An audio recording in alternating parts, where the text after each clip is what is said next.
കോട്ടയം നഗരത്തെ അക്ഷരാർത്ഥത്തിൽ ഇളക്കിമറിച്ച സംഭവം. അതിരാവിലെ തന്നെ കോട്ടയത്തെ തലയോലപ്പറമ്പിലുള്ള മാത്യുവിന്റെ മകൾ നൈസിയുടെ ഫോണിലേക്ക് വാസു എന്നൊരാൾ വിളിച്ചു.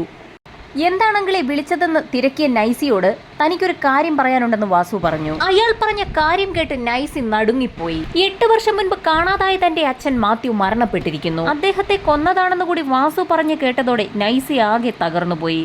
കയ്യിലുണ്ടായിരുന്ന മൊബൈൽ ഫോൺ താഴെ വീഴുകയും കോൾ കട്ടാവുകയും ചെയ്തു. വർഷങ്ങൾക്ക് മുൻപായിരുന്നു മാത്യുവിനെ കാണാതെയായത്. തലയോലപ്പറമ്പിലെ ഒരു റോഡിൽ മാത്യുവിന്റെ കാർ ഉപേക്ഷിക്കപ്പെട്ട നിലയിൽ കണ്ടെത്തുകയായിരുന്നു. കാർ ലോക്ക് ചെയ്ത നിലയിലായിരുന്നു. കാർ ലോക്ക് ചെയ്ത ശേഷം മാത്യു എങ്ങോട്ടോ പോയതാണെന്നായിരുന്നു അന്ന് കേസ് അന്വേഷിച്ച പോലീസുകാർ വ്യക്തമാക്കിയത്.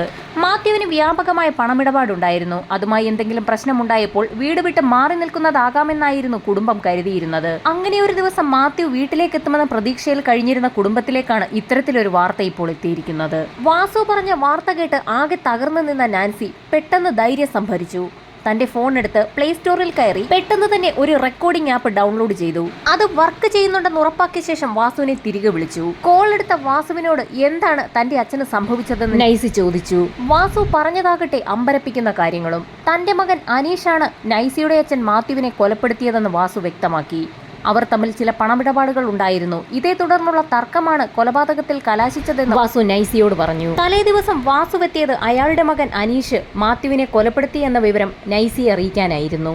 നേരിൽ പറയാനുള്ള ബുദ്ധിമുട്ട് കാരണം നൈസിയുടെ മൊബൈൽ നമ്പർ കൈവശപ്പെടുത്തി അയാൾ അവിടെ നിന്ന് പോവുകയായിരുന്നു. കൂടുതൽ വിവരങ്ങൾ അറിയുന്നതിനായി വാസുവിനെ പിന്നീട് കോൺടാക്ട് ചെയ്തു കൊള്ളാമെന്ന് പറഞ്ഞുകൊണ്ട് നൈസി ഫോൺ കട്ട് ചെയ്യുകയും ഉടൻ തന്നെ വൈക്കം പോലീസ് സ്റ്റേഷനിലെത്തി വിവരം സ്റ്റേഷൻ ഹൗസ് ഓഫീസർ നവാസിനെ അറിയിക്കുകയും അവർ തമ്മിലുള്ള കോൾ റെക്കോർഡിംഗ് പോലീസിന്റെ കൈവശം നൽകുകയും ചെയ്തു.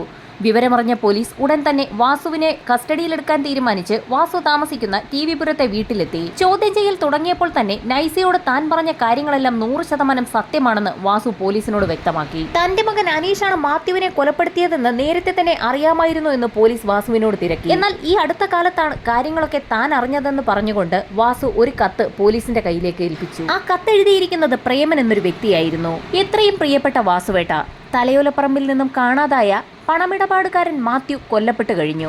അദ്ദേഹത്തെ കൊലപ്പെടുത്തിയിരിക്കുന്നത് നിങ്ങളുടെ മകൻ അനീഷാണ്. ഈ വിവരം ഞാൻ പോലീസിനെ അറിയിക്കാതിരിക്കണമെങ്കിൽ താങ്കൾ എന്നെ കാണേണ്ടതുപോലെ ഒന്ന് കാണണം. ഇതായിരുന്നു ആ കത്തിന്റെ ഉള്ളടക്കം. കത്ത് വായിച്ചു നോക്കിയ ശേഷം അതിന്റെ മറുപുറം നോക്കിയ പോലീസ് സംഘം ഞെട്ടിപ്പോയി. ആ കത്ത് പോസ്റ്റ് ചെയ്തിരിക്കുന്നത് പൂജപ്പുര സെൻട്രൽ ജയിലിൽ നിന്നുമായിരുന്നു. പൂജപ്പുര സെൻട്രൽ ജയിലിൽ കഴിയുന്ന ഒരു തടവുപുള്ളിയാണ് കത്തയച്ചിരിക്കുന്നതെന്ന് പോലീസിന് വ്യക്തമായി. ഒരു ജയിൽ പുള്ളിയുമായി വാസുവിനും വാസുവിന്റെ മകൻ അനീഷിനും എന്ത് ബന്ധമാണെന്ന് പോലീസ് ചോദ്യം ചെയ്തു.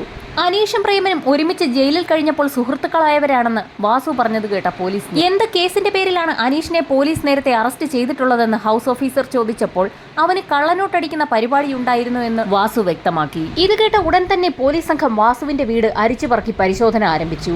പരിശോധനയ്ക്കൊടുവിൽ വീടിനുള്ളിൽ നിന്നും കള്ളനോട്ടടിക്കുന്ന ഒരു പ്രിന്റിംഗ് പ്രസ് കണ്ടെത്തി. കള്ളനോട്ടടിക്കുന്നതിന് ആവശ്യമായ പേപ്പറും മഷിയും ഒക്കെ തന്നെ അവിടെ നിന്നും കണ്ടെടുത്തു. വാസുവിനെ വീണ്ടും ചോദ്യം ചെയ്തെങ്കിലും അയാൾക്ക് മകൻ നടത്തുന്ന ഇത്തരം ബിസിനസ്സുമായി യാതൊരു ബന്ധമില്ല എന്നും അവൻ അവിടെ നിന്നും നാടുവിട്ടു പോയിട്ട് ഒരുപാട് കാലമായെന്നും വാസു പോലീസിനോട് പറഞ്ഞു. ഏതാനും നാളുകൾക്ക് മുൻപായിരുന്നു അനീഷ പ്രിന്റിംഗ് പ്രസ് വീട്ടിനുള്ളിൽ കൊണ്ടുവച്ചത്. എന്നാൽ അതിൽ കള്ളനോട്ടടിക്കുന്നതാണെന്ന് തനിക്കറിയില്ലായിരുന്നു എന്നും കുറച്ച് നാളുകൾക്ക് മുൻപ് പത്തനംതിട്ട പോലീസ് കള്ളനോട്ട് കേസിൽ അവനെ അറസ്റ്റ് ചെയ്തപ്പോഴാണ് എല്ലാം പുറത്തറിയുന്നതെന്നും വാസു പോലീസിനോട് പറഞ്ഞു. അങ്ങനെയിരിക്കെ ഒരു ദിവസമാണ് പ്രേമൻ എന്ന ജയിൽ പുള്ളി അയച്ച കത്ത് വാസുവിന് ലഭിച്ചത്. മകന്റെ തെറ്റുകൾ പോലീസിനെ അറിയിക്കുന്നതിനുള്ള ഒരു എളുപ്പമാർഗമാണ് നൈസി എന്ന് തോന്നിയതുകൊണ്ടാണ് ആ വിവരം നൈസിയെ അറിയിച്ചതെന്നും വാസു പോലീസിനോട് സമ്മതിച്ചു. കോട്ടയം തലയോലപ്പറമ്പ് സ്റ്റേഷനുകളിലെല്ലാം തന്നെ മാത്യുവിന്റെ മിസ്സിംഗ് കേസ് നേരത്തെ അന്വേഷിച്ചിരുന്നു. മാത്യുവിന്റെ കൊലപാതക വിവരം അറിഞ്ഞതോടുകൂടി കള്ളനോട്ട് കേസുമായി ബന്ധപ്പെടുത്തി അനീഷിനെ പോക്കാൻ SP പോലീസുകാർക്ക് ഉത്തരവ് നൽകി. ഇതേസമയം പ്രേമൻ എന്ന തടവുകാരനെ കുറിച്ച് കൂടുതൽ അന്വേഷിക്കുന്നതിനായി ഒരു സംഘം പോലീസ് തിരുവനന്തപുരം പൂജപ്പുരയിലേക്കും പുറപ്പെട്ടു. തിരച്ചിലിനൊടുവിൽ പോലീസിന്റെ വലയിൽ കുരുങ്ങിയ അനീഷിനെ സ്റ്റേഷനിലെത്തിച്ച് ചോദ്യം ചെയ്യൽ ആരംഭിച്ചു. കള്ളനോട്ടുമായി ബന്ധപ്പെട്ടായിരുന്നു പോലീസിന്റെ ആദ്യഘട്ട ചോദ്യം ചെയ്യൽ മുറുകുന്നതിനിടയിൽ അനീഷിനോട് പോലീസ് മറ്റൊരു ചോദ്യം ചോദിച്ചു. തലയോലപ്പറമ്പിൽ നിന്നും കാണാതായ പണമിടപാടുകാരനായ മാത്യുവിനെ തനിക്ക് പരിചയമുണ്ടോ എന്ന് ചോദിച്ചതും അനീഷ് ഒന്ന് പതറി. പോലീസ് വീണ്ടും ചോദ്യം ആവർത്തിച്ചപ്പോൾ മാത്യുവിനെ തനിക്ക് പരിചയമുണ്ടെന്നും അദ്ദേഹവുമായി പണമിടപാട് നടത്തിയിട്ടുണ്ടെന്നും ഏകദേശം 3 ലക്ഷം രൂപ വായ്പയായി വാങ്ങിയതായും അതിന് തക്ക ഈട് നൽകിയിട്ടുണ്ടെന്നും എന്നാൽ 8 വർഷങ്ങൾക്ക് മുൻപ് അദ്ദേഹത്തെ കാണാതായെന്നും അനീഷ് പറഞ്ഞു. മാത്യുവിനെ കാണാതായതിനു ശേഷം അനീഷിനെയും നാട്ടിൽ കണ്ടിട്ടില്ലല്ലോ എന്ന് പോലീസ് ചോദിച്ചപ്പോൾ തന്റെ ബിസിനസ്സുമായി ബന്ധപ്പെട്ട് നിരവധി പേരോട് താൻ പണം കടം വാങ്ങിയിരുന്നെന്നും അതൊക്കെ തിരിച്ചു കൊടുക്കാൻ കഴിയാത്ത സാഹചര്യത്തിൽ ഈ നാട്ടിൽ നിന്നും ഒന്ന് മാറി നിന്നതാണെന്നും അനീഷ് വ്യക്തമാക്കി. ഈ നാട്ടിൽ നിന്നും അനീഷ് എവിടേക്കാണ് പോയതെന്നും ഇത്രയും കാലം എന്തൊക്കെ ചെയ്തു എന്നും പോലീസ് തിരക്കി. ഇവിടെ നിന്ന് നിന്നും നാടുവിട്ടുപോയ അനീഷ് ഗുജറാത്തിലെത്തി. ഗുജറാത്തിൽ ഒരു പ്രിന്റിംഗ് പ്രസ്സിൽ ജോലി ചെയ്തുകൊണ്ടിരിക്കെ പ്രസിന്റെ മറവിൽ കള്ളനോട്ടടിക്കുന്ന സംഘവുമായി ബന്ധപ്പെട്ട് കള്ളനോട്ടടിയും തുടങ്ങി. തുടർന്ന് പോലീസ് കസ്റ്റഡിയിലെടുക്കുകയും 4 വർഷത്തോളം ജയിലിലാവുകയും ചെയ്തു. പുറത്തിറങ്ങിയ അനീഷ് പലരിൽ നിന്നും കടം വാങ്ങി ഒരു കട തുടങ്ങിയെങ്കിലും അതൊന്നും വിജയിച്ചില്ല. തുടർന്ന് വീണ്ടും കള്ളനോട്ടടിയിലേക്ക് തിരിയുകയായിരുന്നു. കോട്ടയം എസ്.പിയുടെ നിർദ്ദേശപ്രകാരം ആദ്യഘട്ടത്തിലെ ചോദ്യം ചെയ്യലുകളിൽ ഒന്നും തന്നെ മാത്യുവിന്റെ മരണത്തെക്കുറിച്ച് അനീഷിനോട് പോലീസ് സംഘം ചോദിച്ചിരുന്നില്ല. ഇതേസമയം തന്നെ പൂജപ്പുരയിലെത്തിയ പോലീസ് സംഘം പ്രേമനെ കസ്റ്റഡിയിലെടുത്ത് വീണ്ടും ചോദ്യം ചെയ്യൽ ആരംഭിച്ചു. അനീഷും താനും തമ്മിൽ ഗുജറാത്തിൽ വെച്ചുള്ള പരിചയമാണെന്നും അവിടെ ഒരു പ്രിന്റിംഗ് പ്രസ്സിൽ രണ്ടുപേരും ഒരുമിച്ച് ജോലി ചെയ്തുകൊണ്ടിരിക്കെ ഒരു പോലീസ് റെയ്ഡ് നടക്കുകയും തങ്ങൾ പോലീസിന്റെ കസ്റ്റഡിയിലാവുകയും ചെയ്തിരുന്നു എന്നും പ്രേമൻ പോലീസിന് മൊഴി നൽകി. അന്നത്തെ പോലീസ് റെയ്ഡ് കടയുടമ മസ്താനു വേണ്ടിയായിരുന്നു. എന്നാൽ മസ്താൻ അവിടെ നിന്ന് നാടുവിട്ട സാഹചര്യത്തിൽ ഗുജറാത്തിൽ നിന്നും പോലീസ് സംഘം അന്വേഷിച്ച് കോട്ടയം വൈക്കത്തെത്തിയിരുന്നു. വൈക്കം പോലീസ് സ്റ്റേഷനുമായി ബന്ധപ്പെട്ടെങ്കിലും യാതൊരു വിവരവും മസ്താനെക്കുറിച്ച് പോലീസിന് ലഭിച്ചില്ല. തിരിച്ച് പോലീസ് സംഘം ഗുജറാത്തിലെത്തിയപ്പോൾ വൈക്കം സ്റ്റേഷനിൽ നിന്നും ഒരു ഫോട്ടോ ഗുജറാത്ത് പോലീസ് സ്റ്റേഷനിലേക്ക് വന്നു. ആ ഫോട്ടോയിലുള്ളത് മസ്താനാണോ എന്ന് തിരിച്ചറിയുന്നതിന് വേണ്ടി ഗുജറാത്ത് പോലീസ് ആ ഫോട്ടോ തടവിൽ കഴിയുന്ന അനീഷിനെയും പ്രേമനെയും കാണിച്ചിരുന്നു. എന്നാൽ ഫോട്ടോ കണ്ടപ്പോൾ തന്നെ അത് മസ്താൻ അല്ല എന്ന് പ്രേമൻ പറഞ്ഞു. അതേസമയം അനീഷിനെ ഫോട്ടോ കാണിച്ചത് അത് മസ്താൻ അല്ല എന്ന് വ്യക്തമാക്കിയ അനീഷ് നന്നായി പതറുന്നത് പ്രേമൻ ശ്രദ്ധിച്ചിരുന്നു. പോലീസുകാർ അവരുടെ അടുത്തു നിന്നും പോയപ്പോൾ തന്നെ പ്രേമൻ അനീഷിനോട് കാര്യം തിരക്കി. ആദ്യഘട്ടത്തിലൊന്നും അനീഷിന് ഫോട്ടോയിൽ കാണുന്ന വ്യക്തിയെ അറിയില്ല എന്ന് അനീഷ് തീർത്തു പറഞ്ഞു. എന്നാൽ കൂടുതൽ നിർബന്ധിച്ചപ്പോൾ പല കഥകളും അനീഷ് പറഞ്ഞു തുടങ്ങി. ആ ഫോട്ടോയിലുള്ളത് തന്റെ നാട്ടിലുള്ള പണമിടപാടുകൾ നടത്തുന്ന മാത്യു എന്നൊരു വ്യക്തിയാണ്. താനും അദ്ദേഹവും തമ്മിൽ വളരെ കൂട്ടാണെന്നും തങ്ങൾ ഒരുമിച്ച് മദ്യപിക്കാറുണ്ടെന്നും ഇപ്പോൾ കുറച്ചു വർഷങ്ങളായി അദ്ദേഹത്തെ കാണാനില്ല എന്നും അനീഷ് പറഞ്ഞു.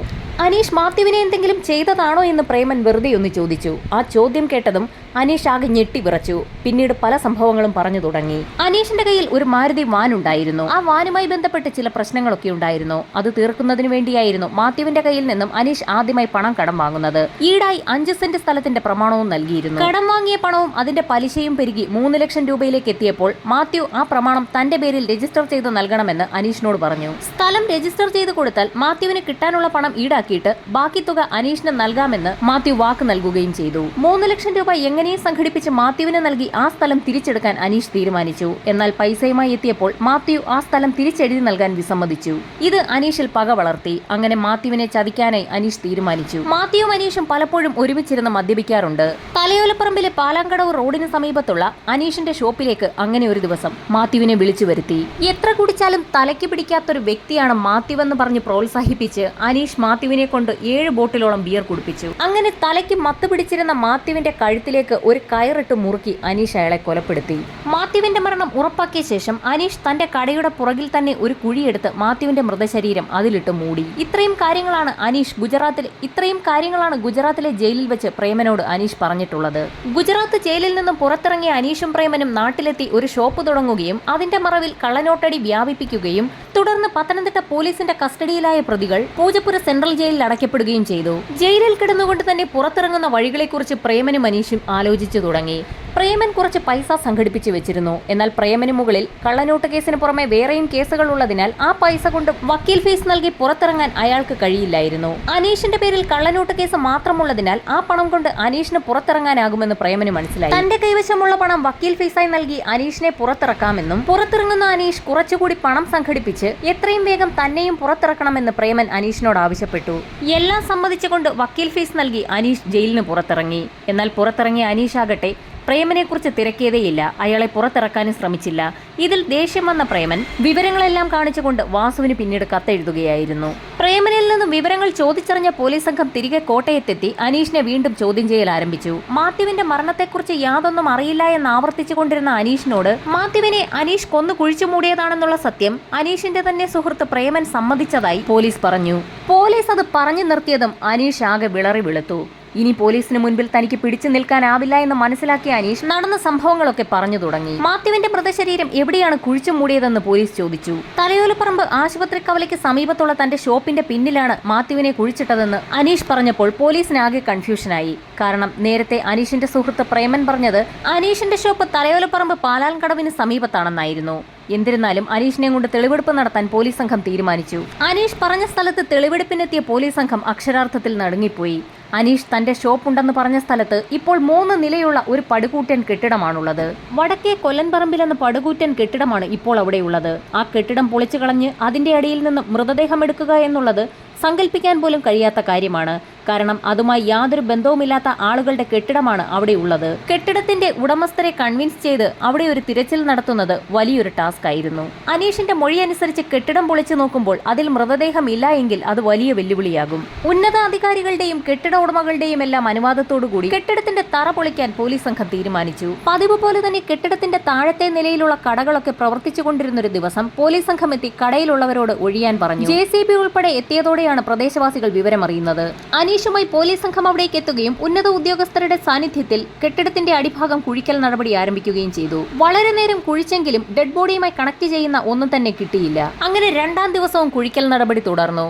അതിനിടയിൽ ഒരു എല്ലിൻ കഷ്ണം പോലീസിന് ലഭിച്ചു. ഒറ്റ നോട്ടത്തിൽ തന്നെ അത് മനുഷ്യന്റെ എല്ലുകളല്ല എന്ന് ഫോറൻസിക് സംഘം വ്യക്തമാക്കി. വിശദമായ പരിശോധനാ റിപ്പോർട്ടും അത് ശരിവെച്ചു. ദിവസങ്ങൾ പലത് പിന്നിട്ടിട്ടും മൃതദേഹം കിട്ടാതായതോടെ അനീഷ് തങ്ങളെ കബളിപ്പിക്കുകയാണോ എന്ന് പോലീസ് സംഘത്തിന് സംശയമായി. ഒരു വ്യക്തത വരുത്തിയതിനു ശേഷം മാത്രം ഇനി കുഴിയെടുത്താൽ മതിയെന്നുള്ള ഒരു ധാരണയിലേക്ക് പോലീസ് സംഘം എത്തി. ബിൽഡിംഗിന്റെ പ്ലാനും 8 വർഷം മുൻപുള്ള പ്രദേശത്തിന്റെ ഫോട്ടോയും സംഘടിപ്പിച്ച ശേഷം പോലീസ് വിശദമായി അനീഷിനെ വീണ്ടും ചോദ്യം ചെയ്തു. ചോദ്യം ചെയ്യലിന് ശേഷമുള്ള അനീഷിന്റെ മറുപടി തീർത്തും ഞെട്ടിക്കുന്നതായിരുന്നു. തനിക്ക് എന്തൊക്കെയോ ചില കൺഫ്യൂഷൻ തോന്നുന്നു എന്നും ഇവിടെ തന്നെയാണോ കുഴിച്ചിട്ടതെന്ന് ഉറപ്പു പറയാൻ സാധിക്കുന്നില്ല എന്നും അവൻ പറഞ്ഞു. പിറ്റേ ദിവസം വീണ്ടും അനീഷുമായി സംഭവസ്ഥലത്തെത്തി പോലീസ് തിരച്ചിൽ ആരംഭിച്ചു. കെട്ടിടം മുഴുവൻ ചുറ്റി നടന്നു കണ്ട അനീഷ് കെട്ടിടത്തിന്റെ പിൻഭാഗത്തായി ഭിത്തിയോട് ചേർന്ന് ഒരു ഭാഗം പോലീസിന് കാണിച്ചു കൊടുത്തു. ഇവിടെയാണ് താൻ മാത്യുവിനെ കുഴിച്ചിട്ടതെന്നും വ്യക്തമാക്കി. അനീഷ് പറഞ്ഞത് കേട്ട് അവിടെ കുഴിയെടുത്ത പോലീസിന് ആശാവഹമായ ഒന്ന് കിട്ടി. ഒരു റിസ്റ്റ് വാച്ച് ആയിരുന്നു അത്. ആ വാച്ച് മാത്യുവിന്റേത് തന്നെയാണെന്നും അനീഷ് പോലീസിന് മൊഴി നൽകി. വളരെ പ്രതീക്ഷയോടുകൂടി അവിടം കുഴിച്ചു തുടങ്ങി. അങ്ങനെ 32 എല്ലിൻ കഷ്ണങ്ങൾ ആ കുഴിയിൽ നിന്ന് ലഭിച്ചു. ഫോറൻസിക് സംഘത്തിന്റെ പരിശോധന ആരംഭിച്ചു. പരിശോധനയിൽ എല്ലിൻ കഷ്ണങ്ങൾ മനുഷ്യന്റേതെന്ന് തന്നെ കണ്ടെത്തി.